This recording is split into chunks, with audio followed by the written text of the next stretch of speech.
ഭ്രാന്തുള്ള ആളുകൾ മാത്രമാണ് ഒരു സൈക്കോളജിസ്റ്റിനെ കാണുക, അല്ലെങ്കിൽ അത്തരത്തിലുള്ള ഇഷ്യൂസ് ഉള്ളവർ മാത്രമേ അങ്ങനെയുള്ള ആളുകളെ കാണുള്ളൂ. സോഷ്യൽ മീഡിയയിൽ അങ്ങനെ ആയിരിക്കാം, പക്ഷെ അവരുടെ റിയൽ ലൈഫിൽ ചിലപ്പോൾ അങ്ങനെ ആവാറില്ല. സൈക്കോളജിയിൽ പറയുന്ന ഒരു കാര്യമാണ്, നമ്മൾ ഉറങ്ങുന്നതിൻ്റെ ഒരു 2 hours മുന്നെങ്കിലും മൊബൈൽ മാറ്റി വെക്കണം എന്നുള്ളത്. സ്വാഭാവികമായിട്ടും കുട്ടിക്ക് എന്തായിരിക്കും ഒരു പ്രഷർ അവിടെ വരികയാണ്. ഇത് നമ്മൾ ഫിസിക്കൽ ഹെൽത്തിനെ കുറിച്ച് എല്ലാവരും നല്ല രീതിയിൽ ശ്രദ്ധിക്കുന്നുണ്ട്, നല്ല രീതിയിൽ വർക്കൗട്ട് ചെയ്യുന്നു, ജിമ്മിൽ പോകുന്നു, ഹെൽത്തി ഫുഡ് കഴിക്കുന്നു. പക്ഷേ മെൻ്റൽ ഹെൽത്ത് എന്നുള്ള ആ ഒരു കാര്യം വരുമ്പോൾ ഒരുപാട് പേര് ശ്രദ്ധിക്കാതെ അങ്ങനെ ഒരു അവസ്ഥ വരാറുണ്ട്. അപ്പോൾ എന്താണ് മെൻ്റൽ ഹെൽത്ത് എന്ന് ഒന്ന് വിശദീകരിക്കാമോ? ശരിക്കും ഈ ഫിസിക്കൽ ഹെൽത്തിൻ്റെ കാര്യം വരുമ്പോൾ ഇത് പറഞ്ഞ പോലെ നമുക്കൊരു പനി വരുന്ന സമയത്ത് ഡോക്ടറെ അടുത്ത് പോയി നമ്മൾ കാണിക്കുന്നു, മെഡിസിൻ എടുക്കുന്നു, അത് സുഖപ്പെടുത്താറുണ്ട്. പക്ഷേ ഈ മെൻ്റൽ ഹെൽത്തിൻ്റെ കാര്യം വരുന്ന സമയത്ത് ആളുകൾ ഡോക്ടേഴ്സിനെ പോയി കാണുക അല്ലെങ്കിൽ ഒരു സൈക്കോളജിസ്റ്റിനെ പോയി കാണുക എന്നുള്ളത് വളരെ ഒരു മോശമായിട്ടുള്ള കാര്യമായിട്ട് കാണാറുണ്ട്. ഭ്രാന്തുള്ള ആളുകൾ മാത്രമാണ് ഒരു സൈക്കോളജിസ്റ്റിനെ കാണുക, അല്ലെങ്കിൽ അത്തരത്തിലുള്ള ഇഷ്യൂസ് ഉള്ളവർ മാത്രമേ അങ്ങനെയുള്ള ആളുകളെ കാണുള്ളൂ എന്നുള്ളൊരു സ്റ്റിഗ്മ അന്നും ഇന്നും നിലനിൽക്കുന്നുണ്ട് എന്നുള്ളതാണ് വലിയൊരു കാര്യം. പിന്നെ എന്താണ് മെൻ്റൽ ഹെൽത്ത് എന്ന് ചോദിച്ചു കഴിഞ്ഞാൽ മാനസികപരമായിട്ട് പല കാര്യങ്ങളും നമ്മൾ ഓക്കെയാണ്. ഒരു കാര്യം നമുക്ക് നല്ല രീതിയിൽ ഡിസിഷൻസ് എടുക്കാൻ പറ്റുന്നുണ്ട്. നമ്മുടെ ഡെയിലി ലൈഫിൽ നമുക്ക് ഒരു ആക്ടിവിറ്റീസിലും ഇത്തരത്തിലുള്ള കാര്യങ്ങൾ നമ്മളെ ബാധിക്കുന്നില്ല. എല്ലാ കാര്യങ്ങളും നമുക്ക് കൃത്യമായിട്ട് ചെയ്യാൻ കഴിയുന്നുണ്ടെന്നുണ്ടെങ്കിൽ നമ്മളെ മെൻ്റൽ ഹെൽത്ത് നമുക്ക് ഓക്കെയാണെന്ന് പറയാം. ചുരുക്കി പറഞ്ഞു കഴിഞ്ഞാൽ നമ്മളും സമാധാനത്തിലാണ്, നമ്മളെക്കൊണ്ട് മറ്റുള്ളവർക്കും സമാധാനം ഉണ്ടെന്നുണ്ടെങ്കിൽ തീർച്ചയായിട്ടും മെൻ്റൽ ഹെൽത്ത് ഓക്കെയാണ് എന്നുള്ള നിലക്ക് നമുക്ക് സംസാരിക്കാനായിട്ട് പറ്റും. അപ്പോൾ ഫിസിക്കൽ ഹെൽത്ത് പോലെ തന്നെ ഇത്രയും ഇമ്പോർട്ടൻസ് ഉള്ള മെൻ്റൽ ഹെൽത്തിന് എന്തുകൊണ്ടായിരിക്കാം ആളുകൾ ഇമ്പോർട്ടൻസ് കൊടുക്കാത്തത്? ഒന്നാമത്തെ കാര്യം എന്താ വെച്ച് കഴിഞ്ഞാൽ അതിനെക്കുറിച്ചിട്ട് വലിയ അറിവില്ല എന്നുള്ളതാണ്. അപ്പോൾ എന്താണ് മാനസികാരോഗ്യം അല്ലെങ്കിൽ എന്താണ് അതുമായി ബന്ധപ്പെട്ടുള്ള പല കാര്യങ്ങൾ എന്നതിനെ കുറിച്ചിട്ട് ആർക്കും അറിയില്ല. അപ്പോൾ ഒരു ടെൻഷൻ വരുന്ന സമയത്ത് ഇപ്പോൾ പറയുന്നൊരു ടേമാണ് ഡിപ്രഷൻ. എല്ലാത്തിനും ഡിപ്രഷൻ എന്നുള്ളൊരു ടേമാണ് എല്ലാവരും കൊടുക്കുന്നത്. അപ്പോൾ പലപ്പോഴും ആർക്കും അറിയില്ല, ഒരു ഭയങ്കര വിഷമിച്ചിരിക്കുന്ന സമയത്ത് അതാണ് ഡിപ്രഷൻ അല്ലെങ്കിൽ അതൊരു സൂയിസൈഡ്, അതാണ് അതിൻ്റെ സൊല്യൂഷൻ എന്നാണ് പലരും തെറ്റിദ്ധരിച്ചിരിക്കുന്നത്. അപ്പം അതിന് മനസ്സിലാക്കേണ്ട കാര്യം അതിനെക്കുറിച്ചിട്ടൊരു പൂർണ്ണമായിട്ടുള്ള ധാരണ ഇല്ല എന്നുള്ളതാണ് ഒന്നാമത്തെ കാര്യം. രണ്ടാമത്തെ കാര്യം, ഈ പറഞ്ഞ പോലെ ഞാൻ നേരത്തെ പറഞ്ഞ പോലെ പലരും സൈക്കോളജിസ്റ്റ് എന്നുള്ളത് ഒരു ഭ്രാന്തിനെ ചികിത്സിക്കാൻ മാത്രമുള്ള ഒരു വേ ആയിട്ടാണ് പലരും കാണുന്നത്. അതുകൊണ്ട് തന്നെ കുഞ്ഞു കുഞ്ഞു ഇഷ്യൂസ് വരുമ്പോഴും പലപ്പോഴും പോവാറില്ല. അപ്പം നമുക്ക് ഒരു സൈക്കോളജിസ്റ്റ് എന്നുള്ളത് പല കാരണങ്ങൾക്ക് വേണ്ടി നമുക്ക് അവരെ അപ്രോച്ച് ചെയ്യാം. അപ്പം നമുക്കൊരു ഒരു കോഴ്സ് കഴിഞ്ഞാൽ അടുത്ത കോഴ്സ് എടുക്കാൻ പറ്റുന്നില്ല, നമ്മളൊരു സ്റ്റക്കായിട്ട് നിൽക്കുകയാണെന്നുണ്ടെങ്കിൽ തീർച്ചയായിട്ടും നമുക്ക് എന്ത് ചെയ്യാൻ പറ്റും, ഒരു സൈക്കോളജിസ്റ്റിൻ്റെ അടുത്ത് പോയിട്ട് ഒരു ആപ്റ്റിറ്റ്യൂഡ് ടെസ്റ്റ് ഒക്കെ ചെയ്തിട്ട് നമുക്ക് അങ്ങനെ പരിചയപ്പെടാനായിട്ട് പറ്റും.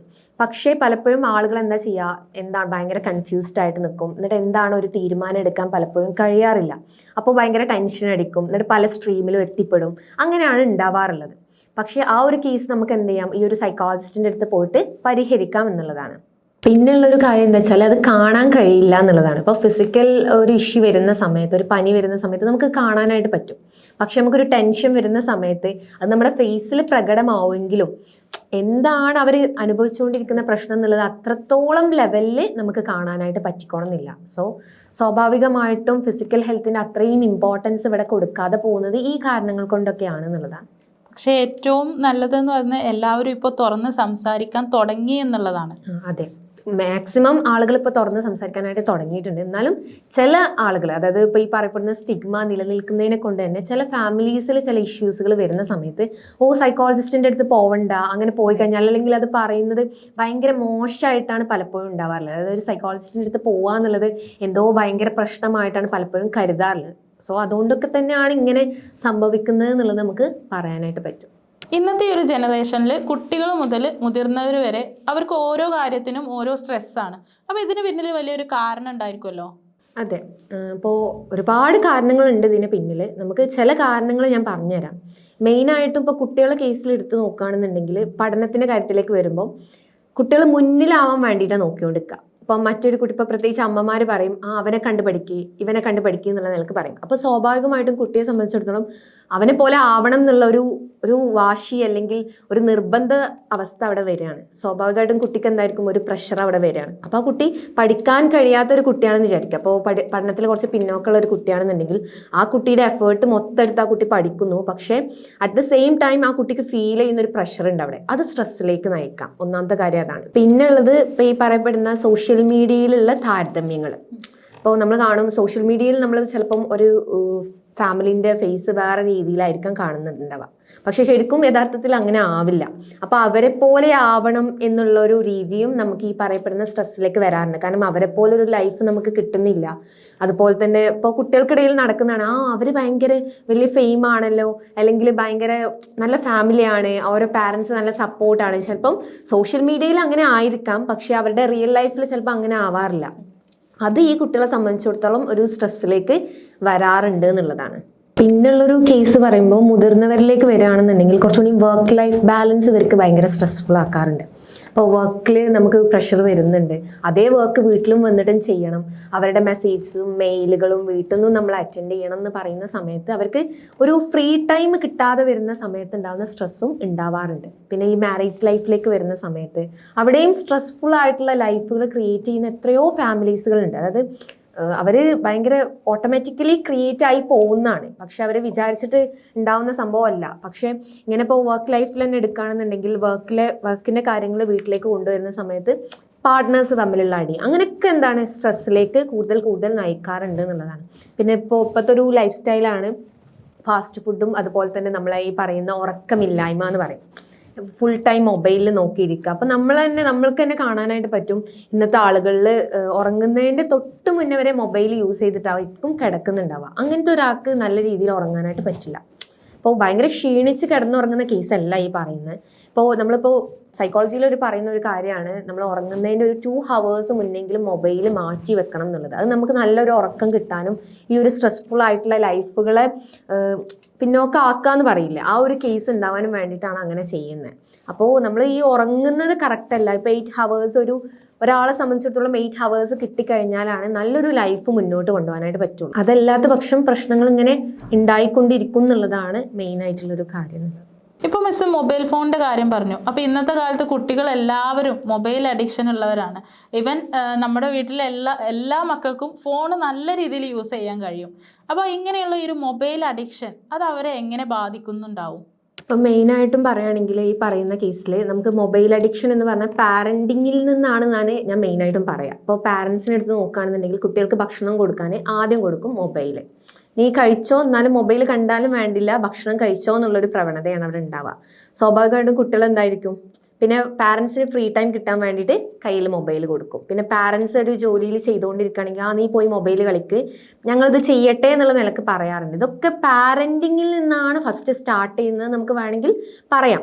പാരൻറ്റിങ് മാത്രം അതിലേക്കൊരു ഫാക്ടറാണ് നമുക്ക് പറയാൻ പറ്റില്ല, പക്ഷേ അതിൽ നിന്നും സ്റ്റാർട്ട് ചെയ്യുന്നുണ്ട്. കാരണം ഈ പറയപ്പെടുന്ന കുട്ടികൾക്ക് എന്ന് പറഞ്ഞു കഴിഞ്ഞാൽ എപ്പോഴും അവരെ എൻഗേജ്ഡ് ആയിട്ടിരിക്കാനാണ് നോക്കുക. അപ്പോൾ അവർക്കൊരു ബോറടിക്കുന്ന ഒരു ടൈം ഉണ്ടാകുന്ന സമയത്ത് മൊബൈൽ താ, അല്ലെങ്കിൽ ഒരു TV ഓണാക്കി താ എന്നുള്ളൊരു പ്രവണതയാണ് അവരിൽ നിന്ന് ഉണ്ടാവുക. സ്വാഭാവികമായിട്ടും ഈ ഭക്ഷണം കഴിക്കാൻ വേണ്ടി നമ്മൾ മൊബൈൽ കൊടുക്കുന്ന സമയത്ത് ഈ കുട്ടീൻ്റെ മൈൻഡിൽ എന്താ, ഭക്ഷണം കഴിക്കാൻ അമ്മ മൊബൈൽ തരും, അല്ലെങ്കിൽ പാരന്റ് മൊബൈൽ തരും എന്നുള്ളത്. അപ്പോൾ ഈ കുട്ടി ഭക്ഷണം കഴിക്കാൻ നേരത്ത് മൊബൈൽ താ, ഭക്ഷണം കഴിക്കാം, ആ ഒരു കണ്ടീഷനിലേക്ക് ഇത് മാറാണ്. മൊബൈൽ തന്നാലേ ഭക്ഷണം കഴിക്കുള്ളൂ എന്നുള്ളൊരു സിസ്റ്റത്തിലേക്ക് വരുമ്പോൾ സ്വാഭാവികമായിട്ടും ഇവിടെ അഡിക്ഷനിലേക്കാണ് പോയിക്കൊണ്ടിരിക്കുന്നത്. ഇപ്പോൾ ഈ അഡിക്ഷന് നമുക്ക് എങ്ങനെ മനസ്സിലാക്കാമെന്ന് ചോദിച്ചു കഴിഞ്ഞാൽ, ഇപ്പോൾ ഒരു കുട്ടീൻ്റെ കയ്യിൽ നമ്മൾ മൊബൈൽ വാങ്ങി വെക്കുന്ന സമയത്ത് ആ കുട്ടി നിർത്താതെ കരഞ്ഞുകൊണ്ടിരിക്കുകയാണ്, അതിന് വേണ്ടിയിട്ട് വാശി പിടിക്കുകയാണ്, അതല്ലാന്നുണ്ടെങ്കിൽ മറ്റുള്ള തരത്തിലുള്ള ബിഹേവിയേഴ്സ് കാണിക്കുകയാണെന്നുണ്ടെങ്കിൽ തീർച്ചയായിട്ടും അവിടെ ഒരു അഡിക്ഷൻ ഉണ്ട് എന്നുള്ളത് നമുക്ക് മനസ്സിലാക്കാം. അപ്പോൾ നമുക്കൊരു സൈക്കോളജിസ്റ്റിനെ പോയി കാണിക്കുകയോ അല്ലെങ്കിൽ അഡിക്ഷനിലേക്ക് എത്തിയിട്ടില്ല എന്നുണ്ടെങ്കിൽ പാരന്റിനെ കൊണ്ട് തന്നെ അത് മാറ്റിക്കാവുന്നതേ ഉള്ളൂ, അഡിക്ഷനിലേക്ക് എത്തിയിട്ടില്ല എന്നുണ്ടെങ്കിൽ. അപ്പോൾ മൊബൈൽ അഡിക്ഷൻ പറയുമ്പോൾ നമുക്ക് ഏതൊക്കെ രീതിയിൽ ശ്രദ്ധിക്കാമെന്ന് ചോദിച്ചു കഴിഞ്ഞാൽ മെയിനായിട്ടും ഒരു പാരൻസ് ഒരു കൺട്രോൾ വെക്കുക എന്നുള്ളതാണ്. ഇപ്പോൾ ഇത് നമ്മുടെ മൊബൈൽ ഡിജിറ്റൽ യുഗമാണ്. സ്വാഭാവികമായിട്ടും മൊബൈൽ പൂർണ്ണമായിട്ടും ഒഴിവാക്കുക എന്നുള്ളത് ഇവിടെ അങ്ങനെ ഒരു ഓപ്ഷൻ ഇല്ല. കാരണം കുട്ടികൾക്കത് പഠനത്തിന് ആവശ്യമാണ്. അത് പൂർണ്ണമായിട്ട് ഒഴിവാക്കുക എന്നുള്ളത് നമ്മളെ ഒരു ഇതിൽ പെട്ട കാര്യമല്ല. അപ്പോൾ നമുക്ക് എങ്ങനെ കുട്ടികൾ ഉപയോഗിക്കുന്നത് എങ്ങനെ നമുക്കൊരു യൂസ്ഫുൾ ആക്കാം എന്നുള്ളത് നമുക്ക് ഇവിടെ നോക്കാനായിട്ട് പറ്റും. അപ്പോൾ കുട്ടികൾ വെറുതെ ഇരുന്ന് ഷോർട്സും വീഡിയോസും കാണുന്നതിന് പകരം അവർക്ക് നല്ല യൂസ്ഫുൾ ആയിട്ടുള്ള ഇപ്പോൾ ആനിമൽ ചാനൽ പോലുള്ള അല്ലെങ്കിൽ എക്സ്ട്രാ ആക്ടിവിറ്റീസ് പോലുള്ള കാര്യങ്ങളൊക്കെ നമുക്ക് വേണമെങ്കിൽ പ്രൊവൈഡ് ചെയ്യാം, കുട്ടികൾക്ക് തന്നെ കൊടുക്കാം. അപ്പോൾ ഈ പറഞ്ഞിട്ടുള്ള 3 years താഴെയുള്ള കുട്ടികളാണെന്നുണ്ടെങ്കിൽ തീർച്ചയായിട്ടും നമ്മൾ മൊബൈൽ കൊടുക്കാതിരിക്കുക എന്നുള്ളതാണ് മെയിൻ ആയിട്ടുള്ള കാര്യം. അതിന് മുകളിലുള്ളവരാണെങ്കിൽ നമ്മൾ ടൈം കൺട്രോൾ ചെയ്യുക എന്നുള്ളത് നമുക്ക് നോക്കാൻ പറ്റുന്നൊരു കാര്യമാണ്. ഇപ്പോൾ മൊബൈൽ അഡിക്ഷനെ കുറിച്ച് പറഞ്ഞു. അതിലേറെ ഡേഞ്ചറസ് ആയിട്ടുള്ള ഒന്നാണ് ഡ്രഗ് അഡിക്ഷൻ എന്ന് പറയുന്നത്. ഇപ്പോൾ നമ്മളൊരു ന്യൂസ് ചാനൽ തുറന്നു നോക്കുകയാണെങ്കിൽ പോലും ലഹരി വേട്ട ഇതാണ് നമ്മൾ കാണുന്നത്. അപ്പോൾ എന്തായിരിക്കാം ഇതിന് പിന്നിലെ ഒരു കാരണം? ഇപ്പം മെയിനായിട്ടും നമ്മൾ പറയുന്നത് ആദ്യം പറയാം, ഒരു ഇമോഷണൽ പെയിൻ ഉള്ളവർ ഇതിലേക്ക് പെട്ടെന്ന് ചാടും എന്ന് പറയും. കാരണം ഇപ്പോൾ ഈ പറഞ്ഞ പോലെ ഡെയിലി ലൈഫ് സിറ്റുവേഷൻസ് അല്ലെങ്കിൽ ഫാമിലി ഇഷ്യൂസ് ഉള്ളവർ, ഇനി ഈ പറഞ്ഞ പോലെ എന്തെങ്കിലും അക്കാഡമിക് ആയിട്ടുള്ള പ്രശ്നങ്ങളോ എന്തോ ആയിക്കോട്ടെ, ഇങ്ങനെ പ്രശ്നങ്ങളുള്ളവർ പെട്ടെന്ന് ഇതിലേക്ക് അകപ്പെടും. കാരണം അവരെ സംബന്ധിച്ചിടത്തോളം അവർ ഒറ്റയ്ക്ക് ഇരിക്കുക എന്നുള്ളൊരു തോന്നലായി പോവും, ആരും കൂടെ ഇല്ല എന്നുള്ളൊരു പ്രശ്നം ഉണ്ടാവാറുണ്ട്. അപ്പോൾ സ്വാഭാവികമായിട്ടും ഇങ്ങനത്തെ എന്തെങ്കിലും യൂസ് ചെയ്ത് നോക്കാം, അല്ലെങ്കിൽ ചിലപ്പോൾ ഈ പറയുന്ന ഡ്രഗ്സ് ചിലപ്പോൾ ആൽക്കഹോളിലായിരിക്കാം സ്റ്റാർട്ട് ചെയ്യുന്നുണ്ടാവുക. അത് തുടങ്ങിയിട്ട് ചിലപ്പോൾ സിഗരറ്റ് ആയിരിക്കാം, അത് തുടങ്ങിയിട്ട് ഇത്തരത്തിലുള്ള ഡ്രഗ്സിലേക്ക് ലാസ്റ്റ് എത്തിപ്പെടുന്നു എന്നുള്ളതാണ് അഡിക്ഷനായിട്ട്. അപ്പോൾ ചെറുതിൽ നിന്നും സ്റ്റാർട്ട് ചെയ്ത് വലിയ വലിയ അതിലേക്ക് എത്താണ് ഇങ്ങനത്തെ ഒരു പ്രശ്നങ്ങളിൽ കാണാറുള്ളത്. അവർക്ക് സമാധാനം കണ്ടെത്താൻ ഇല്ല, ഒരിക്കലും നമുക്ക് ആ ഒരു കാരണം കൊണ്ട് നമുക്ക് സമാധാനം കണ്ടെത്താനായിട്ട് കഴിയില്ല. അപ്പം ഉള്ള ആ ഒരു ടൈമിൽ നമുക്കുള്ള ഒരു താൽക്കാലിക ആശ്വാസം എന്ന് പറയില്ല, അത് എടുക്കുന്ന സമയത്ത് നമുക്ക് കിട്ടുന്ന ഒരു താൽക്കാലിക ആശ്വാസം. കാരണം അത് നമ്മൾ ആ ഒരു മൈൻഡിൽ നിന്ന് വിടുകയാണ്. ഇപ്പോൾ ഈ പറയപ്പെടുന്ന ഒരു ഫാൻറ്റസി വേൾഡിലേക്ക് എത്തുക എന്ന് പറയില്ലേ, അപ്പം ആ ഒരു സമയത്ത് മാത്രം കിട്ടുന്ന ഒരു ആശ്വാസമാണ് അതിന്ന് കിട്ടുന്നത്. പിന്നെ വരുന്നതാണ് പീർ പ്രഷർ എന്ന് പറയും. ഇപ്പോൾ നമ്മളിപ്പോൾ കുട്ടികളിലേക്ക് വരുന്ന സമയത്ത്, സ്കൂളുകളിലൊക്കെ ചെല്ലുന്ന സമയത്ത്, എടാ യൂസ് ചെയ്ത് നോക്ക്, ഇത് നല്ല സാധനമാണ് ഇങ്ങനെ പറഞ്ഞിട്ട് കുട്ടികൾ പ്രേരിപ്പിക്കും. ഈ കുട്ടി ചിലപ്പോൾ യൂസ് ചെയ്തിട്ടുണ്ടാവില്ല, ആ കുട്ടിയെ സംബന്ധിച്ചിടത്തോളം പിന്നെ ഇങ്ങനെ ഇട്ട് കൊടുക്കുന്ന സമയത്ത് ഇതൊന്ന് യൂസ് ചെയ്ത് നോക്ക്, നല്ല സാധനമാണ് എന്ന് പറയുന്ന സമയത്ത് നല്ലൊരു എഫക്റ്റ് ആണ് ഉണ്ടാവുക എന്ന് പറയുമ്പോൾ ആ കുട്ടി കൗതുകത്തിന്റെ പേരിൽ യൂസ് ചെയ്ത് നോക്കുക, അല്ലെങ്കിൽ ഒരു കൂടെയുള്ള കുട്ടി പറഞ്ഞതല്ലേ, കൂടെയുള്ള സുഹൃത്ത് പറഞ്ഞല്ലേ എന്ന് വിചാരിച്ചിട്ട് യൂസ് ചെയ്ത് നോക്കും. അങ്ങനെ ഇതിലേക്ക് എത്തിപ്പെടുന്ന കുറേ പേരുണ്ട്. പിന്നെ ഈ പറഞ്ഞ പോലെ എക്സൈറ്റ്മെന്റിന്റെ പേരിൽ പലരും പറഞ്ഞിട്ടുണ്ട് നല്ല സാധനമാണ്, അല്ലെങ്കിൽ നല്ല യൂസ് ചെയ്ത് കഴിഞ്ഞാൽ നല്ലൊരു എഫക്റ്റ് ഉണ്ടാവും എന്നുള്ളത് പലരും പറഞ്ഞിട്ടുണ്ട്, നമുക്ക് എല്ലാ രീതിയിലും സമാധാനം കിട്ടും എന്നൊക്കെ പറഞ്ഞിട്ട് ഇതിലേക്ക് വീഴ്ത്താനായിട്ട് ഒത്തിരി പേരുണ്ടാവും. അപ്പം അത് കണ്ടിട്ട് എക്സൈറ്റ്മെന്റ് കാരണം എന്ത് ചെയ്യും, ഇതിലേക്ക് എത്തിപ്പെടാറുണ്ട്. പിന്നെ ഈ പറഞ്ഞിട്ടുള്ള ഫാമിലി ഇഷ്യൂസ്, ഇതൊക്കെ അതിനൊരു ഫാക്ടറായിട്ട് വരാറുണ്ട്. ഫാമിലിയിൽ ഭയങ്കര നെഗ്ലക്ട്ഫുൾ ആയിട്ടുള്ള പാരന്റിങ്, അതായത് പാരൻസ് നല്ല രീതിയിൽ കുട്ടികളെ നോക്കിയിട്ടില്ല, പിന്നെ അതുപോലെ തന്നെ ഭയങ്കര സ്ട്രിക്റ്റ് പാരന്റിങ് ഒക്കെ ആണെന്നുണ്ടെങ്കിൽ അത് ചെയ്യരുത് എന്ന് പറഞ്ഞു കഴിഞ്ഞാൽ മക്കൾക്ക് തീർച്ചയായിട്ടും അത് ചെയ്ത് നോക്കണം എന്നുള്ളൊരു ടെൻഡൻസിയാണ് പലപ്പോഴും ഉണ്ടാവുക. അപ്പം അത് ചെയ്യരുതെന്ന് പാരന്റ് പറഞ്ഞു കഴിഞ്ഞാൽ എടുത്തു നോക്കണം. അപ്പം ഒരുവിധം കുട്ടികളിലൊന്നും സിഗരറ്റ് സ്മോക്കിംഗ് ഇല്ലാത്തുണ്ടാവില്ല, പലരും യൂസ് ചെയ്യുന്നുണ്ടാവും. അപ്പം അതിനൊക്കെ ഉള്ള റീസൺ ഫാമിലി ബാക്ക്ഗ്രൗണ്ട് ഉണ്ടാവാറുണ്ട്. ഇപ്പം പാരൻസ് യൂസ് ചെയ്യുന്നവരാണെന്നുണ്ടെങ്കിൽ അത് കണ്ടിട്ട് സ്റ്റാർട്ട് ചെയ്യുന്നവർ ആവാറുമുണ്ട്. അപ്പം ഇതൊക്കെ അതിലേക്കുള്ളൊരു ഫാക്ടറായിട്ട് നമ്മൾ പറയാറുണ്ട് എന്നുള്ളതാണ്. ഇപ്പോൾ പാരന്റിങ്ങിനെ കുറിച്ച് സംസാരിച്ചല്ലോ, ഞാനും ഒരു പാരന്റാണ്. അപ്പോൾ എനിക്ക് എങ്ങനെ കുറച്ചുകൂടി ഇമ്പ്രൂവ് ചെയ്യാം എന്നുള്ളതൊന്ന് പറഞ്ഞു തരാമോ? സൈക്കോളജിയിൽ നമ്മൾ അതോറിറ്റേറ്റീവ് പാരന്റിങ് ആണ് ഏറ്റവും നല്ലത് എന്ന് പറയും. അതായത് കുട്ടികൾക്ക് ഇപ്പോൾ ആവശ്യമായ സമയത്ത് നമ്മൾ ഗൈഡൻസ് കൊടുക്കണം, അവർക്ക് സപ്പോർട്ട് കൊടുക്കണം. അത് സ്ട്രിക്റ്റ് ആവേണ്ട സമയത്ത് സ്ട്രിക്റ്റ് ആവുകയും വേണം, എന്നാൽ അവരെ നല്ല രീതിയിൽ അഴിച്ചു വിടുക ആ രീതിക്ക് ആവുകയും ചെയ്യരുത്. അതായത് ഇപ്പോൾ അവർക്കിപ്പോൾ അക്കാഡമിക്സിൻ്റെ രംഗത്ത് ഒരു സപ്പോർട്ട് വേണം, മക്കൾ പഠിക്കുന്ന സമയത്ത് നമുക്കൊരു സപ്പോർട്ട് കൊടുക്കാൻ പറ്റുമെങ്കിൽ അതങ്ങനെ കൊടുക്കാം. ഒരിക്കലും ഒരു പാമ്പേർഡ് ആയിട്ടുള്ള പാരന്റിങ് അല്ല അവിടെ വേണ്ടത്. അതായത് മക്കളെ ഭയങ്കര ലാളിച്ച് കൊണ്ടുവരുന്ന ഒരു പാരന്റിങ് അല്ല വേണ്ടത്. അവർക്ക് ശരിക്കും ഇപ്പോൾ ചെറിയ കുട്ടികളാവുന്ന സമയത്താണ് നമ്മൾ പല കാര്യങ്ങളും ചെയ്തു കൊടുക്കേണ്ടതുള്ളൂ. പക്ഷെ അത് വലുതാവും തോറും അവർക്ക് ജസ്റ്റ് ഒരു ഗൈഡൻസ് കൊടുത്താൽ മതി, എന്തൊക്കെയാണ് നമുക്ക് ഭാവിയിൽ വരുന്ന പ്രശ്നങ്ങൾ, അതിനെക്കുറിച്ചിട്ടൊക്കെ അവരെ അവെയർ ആക്കിപ്പിക്കുക. ഈ പറഞ്ഞപ്പോഴുള്ള മൊബൈൽ അഡിക്ഷൻ, ഡ്രഗ് അഡിക്ഷൻ, ഇതിനൊക്കെ കുറിച്ചിട്ട് നമുക്ക് അവെയർനെസ് കൊടുക്കുക എന്നുള്ളത് നമ്മളെ സംബന്ധിച്ചിടത്തോളം നല്ലൊരു കാര്യമാണ്. ഒരു പാരന്റ് എന്ന നിലയിൽ അത് നമ്മൾ പ്രൊവൈഡ് ചെയ്യാന്ന് പറഞ്ഞു കഴിഞ്ഞാൽ നല്ലൊരു കാര്യമാണ്. അതിപ്പോൾ നമ്മൾ തന്നെ പ്രൊവൈഡ് ചെയ്യണമെന്നില്ല, ഒരു സൈക്കോളജിസ്റ്റിൻ്റെ അടുത്ത് കൊണ്ടുപോയിട്ട് നമുക്ക് കാര്യങ്ങൾ പറഞ്ഞു കൊടുക്കാം. ഇപ്പോൾ ഈ പാരന്റിങ് എന്ന് പറയുമ്പോൾ അത്രയും സിമ്പിൾ ആയിട്ടുള്ള ഒരു കാര്യമല്ല, കുറച്ച് കോംപ്ലക്സ് ആയിട്ടുള്ള ഒരു സംഭവമാണ്. പ്രത്യേകിച്ച് ഇന്നത്തെ കാലഘട്ടത്തിൽ ഈ പറയപ്പെടുന്ന ഒരുപാട് പേര് സൂയിസൈഡ്, അതുപോലെ തന്നെ നമ്മൾ ചാടിപ്പോവുക, അങ്ങനെ ഒത്തിരി കാര്യങ്ങൾ ഇപ്പോൾ നടക്കുന്നുണ്ട്. സ്വാഭാവികമായിട്ടും പാരന്റിങ് കൂടെ കോംപ്ലക്സ് ആയിക്കൊണ്ടേ ഇരിക്കുകയാണ്. അപ്പോൾ മക്കളെ ഇപ്പോൾ പറയുന്ന ഒരു കാര്യമാണ് മക്കളെ കൂടെ നിന്നാൽ മതി എന്നുള്ളത്. ശരിക്കും കൂടെ നിൽക്കുക മാത്രമല്ല, അവിടെ കൂടെ നിൽക്കരുത് എന്നുള്ളതല്ല, പക്ഷേ നമ്മളൊരു സ്ട്രിക്റ്റ് ആവേണ്ട സമയത്ത് നമ്മൾ സ്ട്രിക്റ്റ് ആയിരിക്കണം. ഒരു പാരന്റ് എന്ന നിലയിൽ ഇപ്പോൾ അവിടെ ഒരു പ്രശ്നം ഉണ്ട് എന്ന് കണ്ടു കഴിഞ്ഞാൽ മക്കൾ അത് ചെയ്യരുത് എന്നുള്ളതല്ല അവിടെ പറയുന്നത്, മറിച്ച് എന്താണ് ഇതുകൊണ്ട് അവർക്ക് ഉണ്ടാവുന്ന ദോഷങ്ങൾ. ഇപ്പോൾ മൊബൈൽ അഡിക്ഷൻ്റെ കേസാണെങ്കിൽ എന്താണ് അവർക്ക് ഉണ്ടാകുന്ന ദോഷം, അല്ലെങ്കിൽ ഈ പറയപ്പെടുന്ന ഡ്രഗ്സ് യൂസ് ചെയ്ത് കഴിഞ്ഞാൽ അവർക്ക് എന്തൊക്കെ ഉണ്ടാവും, ഭാവിയിൽ ഈ പറഞ്ഞ പോലുള്ള എന്തൊക്കെ പ്രശ്നങ്ങൾ ഉണ്ടാവും എന്നുള്ളത് അവരെ കൊണ്ട് അവെയർ ആക്കിപ്പിക്കുക എന്നുള്ളതാണ് ഫസ്റ്റ് ചെയ്യാനുള്ള കാര്യം. പിന്നെ നമുക്ക് വേണമെങ്കിൽ എന്ത് ചെയ്യാം, ഒരു ഗൈഡൻസ് അവർക്ക് പ്രൊവൈഡ് ചെയ്യാം. പക്ഷെ അതൊരിക്കലും ചെയ്യരുത്, അങ്ങനെ ചെയ്യരുത്, ഇങ്ങനെ ചെയ്യരുത് എന്ന് പറയുമ്പോൾ മക്കൾ ഒന്നും കൂടി അതിലേക്ക് കൂടുതൽ ആകർഷിക്കുകയാണ് ചെയ്യുക. ഒരിക്കലും അവർ ചെയ്യാണ്ടിരിക്കില്ല. അവർക്ക് എന്താണോ നമ്മൾ പറഞ്ഞിട്ടുള്ളത്, ഞാൻ നേരത്തെ പറഞ്ഞ പോലെ എന്താണോ ചെയ്യരുതെന്ന് പറഞ്ഞിട്ടുള്ളത് അത് ചെയ്യാനുള്ളൊരു ടെൻഡൻസി ഉണ്ടാവുകയാണ് ചെയ്യുക. അപ്പം പാരൻറ്റിങ് എന്ന് പറഞ്ഞത് അത്രയും ഈസി ആയിട്ടുള്ളൊരു ജോബല്ല. അപ്പോൾ എവിടുന്ന് മുതൽ പാരൻറ്റിങ് തുടങ്ങണം എന്ന് ചോദിച്ചു കഴിഞ്ഞാൽ ഇപ്പോൾ നമ്മൾ പറയാറുണ്ട് പ്രഗ്നൻസി മുതൽ അല്ലെങ്കിൽ നമ്മൾ കൺസീവ് ചെയ്യുന്ന മുതൽ പാരൻറ്റിങ് സ്റ്റാർട്ട് ചെയ്തു എന്ന് പറയും. അപ്പം അന്ന് മുതലുള്ള ഒരു പാരൻറ്റിൻ്റെ അല്ലെങ്കിൽ ഒരു മദറിൻ്റെ ഇമോഷൻസ് മക്കളെ ബാധിക്കുന്നുണ്ട്. ഇപ്പോൾ പലപ്പോഴും കുട്ടികൾ കേസിനൊക്കെ വരുന്ന സമയത്ത് അവരെ ചൈൽഡ്ഹുഡിലുള്ള പ്രശ്നങ്ങളാവാം അവർക്ക് അഡൾട്ട്ഹുഡിലുള്ള പ്രോബ്ലത്തിൻ്റെ മെയിൻ ആയിട്ടുള്ള കാരണം. ചിലപ്പോൾ അന്ന് അച്ഛൻ അങ്ങനെ തല്ലി അല്ലെങ്കിൽ അമ്മ എന്നെ അങ്ങനെ ഉപദ്രവിച്ചു എന്നുള്ള ഒരു കാരണം കൊണ്ട് മാത്രമായിരിക്കാം അവർ ഇന്ന് അനുഭവിക്കുന്ന ആ ഒരു ടെൻഷൻ ഉണ്ടാവുക. അപ്പം ആ ഒരു അതായത് ആ കുട്ടി വലുതാവുന്നത് മുതൽ നമ്മുടെ കൺട്രോളിലാണ്, നമ്മളെ ഉള്ളിൽ നിൽക്കേണ്ട കാര്യമാണ് സ്വാഭാവികമായിട്ടും. അപ്പോൾ ഒരു പാരൻ്റ് അവിടെ നല്ല രീതിയിൽ ഇൻവെസ്റ്റ് ചെയ്യണം എന്നുള്ളതാണ്. നേരമില്ല എന്നുണ്ടെങ്കിൽ ആ ഒരു കാര്യത്തിന് നമ്മൾ നിൽക്കരുത്, അതായത് പാരൻറ്റിങ് ചെയ്യരുത് എന്നുള്ളതാണ് എനിക്ക് പറയാനുള്ളത്.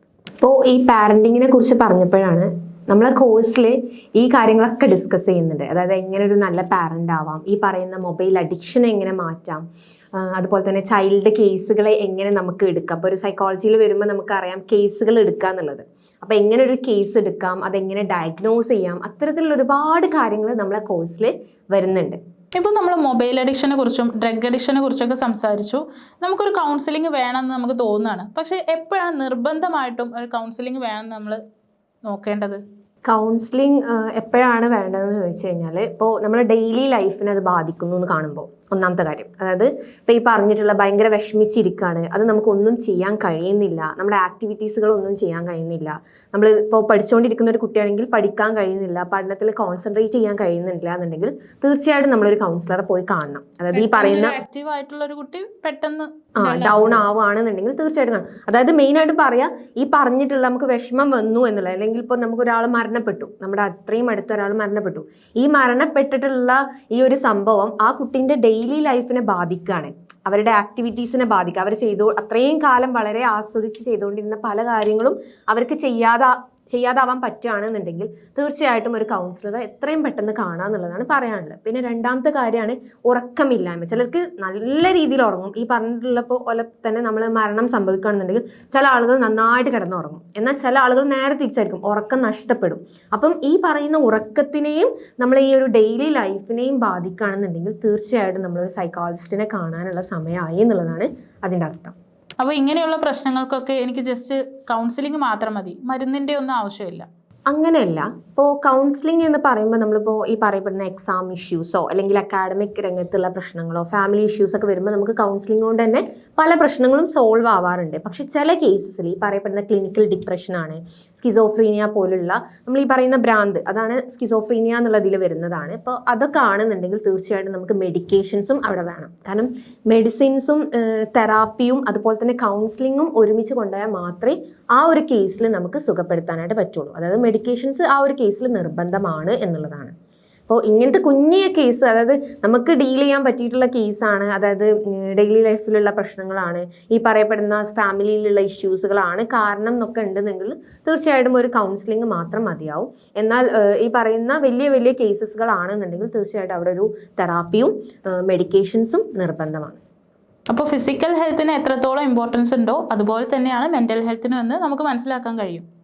അതെ, തീർച്ചയായിട്ടും. ഇതിനെക്കുറിച്ചിട്ട് നിങ്ങൾക്ക് കൂടുതലായിട്ട് പഠിക്കണം, സൈക്കോളജിനെ കുറിച്ചിട്ട് കൂടുതലായിട്ട് അറിയണം എന്നുണ്ടെങ്കിൽ നമുക്ക് കോഴ്സസുകൾ അവൈലബിൾ ആണ്. താഴെ കൊടുത്തിരിക്കുന്ന നമ്പറിൽ കോൺടാക്ട് ചെയ്യുകയാണെന്നുണ്ടെങ്കിൽ അതിനെക്കുറിച്ചിട്ടുള്ള ഡീറ്റെയിൽസ് അറിയാവുന്നതായിരിക്കും.